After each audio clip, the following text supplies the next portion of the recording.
SIT সন্দৰ্ভত যি press meat তাক বৰ্তমান এই মুহূৰ্ততো এড্ৰেছ কৰি আছে এজন ভাৰতীয় নাগৰিক হিচাপে আপুনি এই মুহূৰ্তত প্ৰেছ মিট মহামান্য মুখ্যমন্ত্ৰী চলি থকা সময়তে এই প্ৰশ্ন উত্থাপন কৰিছে যে যোৰহাটৰ MP শ্ৰী গৌৰৱ গগৈ তেওঁ পাৰ্লিয়ামেণ্টত কংগ্ৰেছ দলৰ উপনেতা তেখেতৰ বিৰুদ্ধে পাকিস্তান লিংক সন্দৰ্ভত বৰ্তমানলৈ যিখিনি কথা মহামান্য মুখ্যমন্ত্ৰীয়ে ৰাইজক অৱগত কৰিছে প্ৰেছ মিট যোগে বৰ্তমানলৈকে তেখেতে যিমানখিনি কথা সদৰি কৰিছে প্ৰধানতঃ আপুনি মোক সুধিছে যে কিবা আইনৰ উলংঘন গৌৰৱ গগৈ ডাঙৰীয়া বা তেখেতৰ পত্নীয়ে কোনো আইনৰ উলংঘন কৰিছে নেকি এজন ভাৰতীয় নাগৰিক হিচাপে তেখেতৰ বক্তব্যৰ পৰা মহামান্য মুখ্যমন্ত্ৰীৰ বক্তব্যৰ পৰা এটা কথা সহজেই অনুমেয় যে গৌৰৱ গগৈৰ পত্নী তেখেতে লিড পাকিস্তান আৰু লিড ইণ্ডিয়াৰ পৰা যি দৰমহা লৈছিলে সেই দৰমহা নিশ্চিতভাৱে যি এগ্ৰিমেণ্টৰ কথা মহামান্য মুখ্যমন্ত্ৰীয়ে কৈছে তাৰ পৰা সহজেই অনুমেয় যে যিখিনি টকা তেখেতে দৰমহা হিচাপে গৌৰৱ গগৈৰ পত্নীয়ে পাইছিলে ভাৰতবৰ্ষত থাকি লিড পাকিস্তানৰ পৰা অহা কণ্ট্ৰিবিউশ্যনৰ জৰিয়তে নিশ্চিতভাৱে সেই কাৰ্যৰ জৰিয়তে তদন্ত কৰাৰ যথেষ্ট থল আছে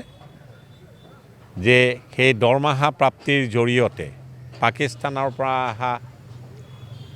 পুঁজিৰ জৰিয়তে তেখেতে যি দৰমহা লিড ইণ্ডিয়াৰ পৰা পাইছিলে তাৰ জৰিয়তে ফৰেইন কণ্ট্ৰিবিউশ্যন ৰেগুলেশ্যন এক্টৰ উলংঘন হোৱাৰ সম্পূৰ্ণ সম্ভাৱনা আছে আজিৰ তাৰিখতো গৌৰৱ গগৈ যি সময়ত প্ৰতিদ্বন্দ্বিতা কৰি গণতান্ত্ৰিকভাৱে পাৰ্লিয়ামেণ্টলৈ ইলেক্ট হৈছিলে সেই সময়ত যি শপতনামা দাখিল কৰিছিলে তাত পাকিস্তানত বৰ্তি থকা একাউণ্টৰ বিষয়ে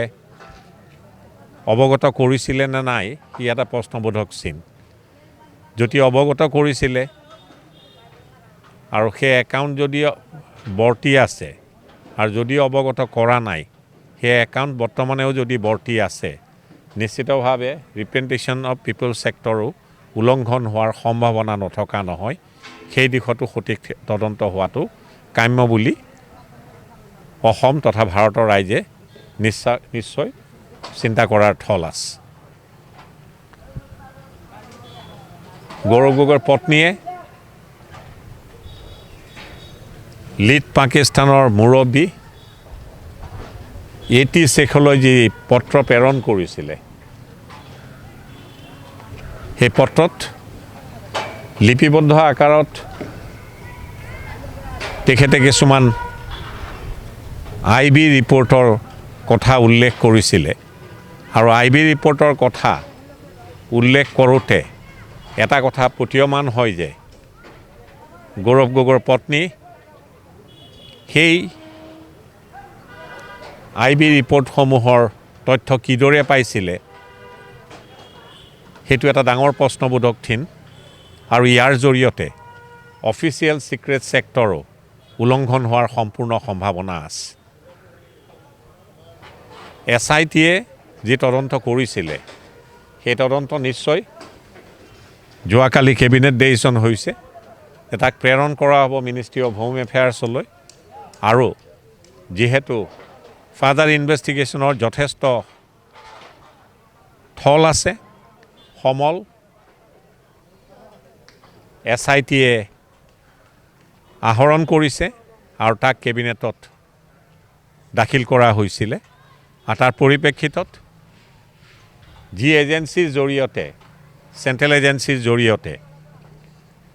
আহি থকা দিনবিলাকত এই বিষয়বস্তুটোৰ ওপৰত আৰু তদন্ত কৰা হ'ব সেইটো তয় কৰিব মিনিষ্ট্ৰী অফ হোম এফেয়াৰ্ছে চেণ্ট্ৰেল ব্যুৰ অফ ইনভেষ্টিগেশ্যনো হ'ব পাৰে নেশ্যনেল ইনভেষ্টিগেশ্যন এজেঞ্চিও হ'ব পাৰে কিন্তু তদন্ত যে হ'ব আৰু তদন্তত যে যি জুলুঙৰ মেকুৰী বৰ্তমানলৈকে ওলাইছে, যিখিনি মুখ্যমন্ত্ৰী মহোদয়ৰ বক্তব্যৰ পৰা ৰাইজ প্ৰতীয়মান হৈছে, নিশ্চিতভাৱে সঠিক দিশত তদন্ত হ'ব লাগে। কিয়নো ভাৰত বিৰোধী শক্তি ভাৰতবৰ্ষৰ বুকুতে যদি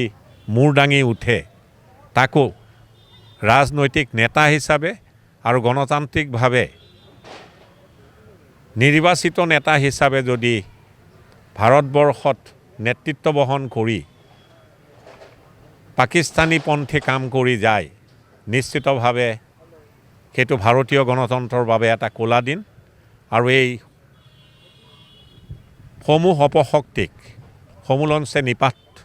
নিয়াব লাগে। আৰু সেইবাবেই নেশ্যনেল ইনভেষ্টিগেশ্যন এজেঞ্চিয়ে হওক বা চেণ্ট্ৰেল ব্যুৰো অফ ইনভেষ্টিগেশ্যনেই হওক, ইয়াৰ ওপৰত সুতদন্ত নিশ্চয় চেণ্ট্ৰেল হোম মিনিষ্ট্ৰীয়ে কৰিব বুলি অসম আৰু ভাৰতবৰ্ষৰ ৰাইজ আশাবাদী। জুলুঙৰ মেকুৰী ইতিমধ্যেই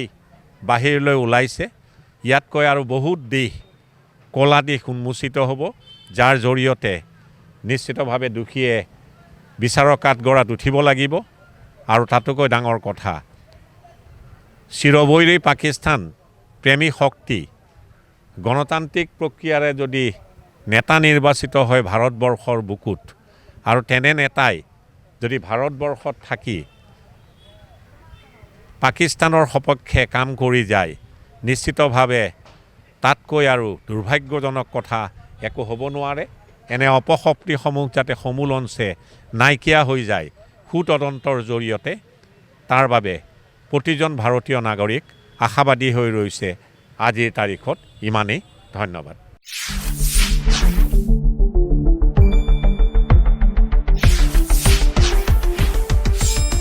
শুদ্ধ আৰু বিস্তৃত বাতৰিৰ বাবে চাই থাকক নিউজ ডেস্ক ৰিপৰ্ট।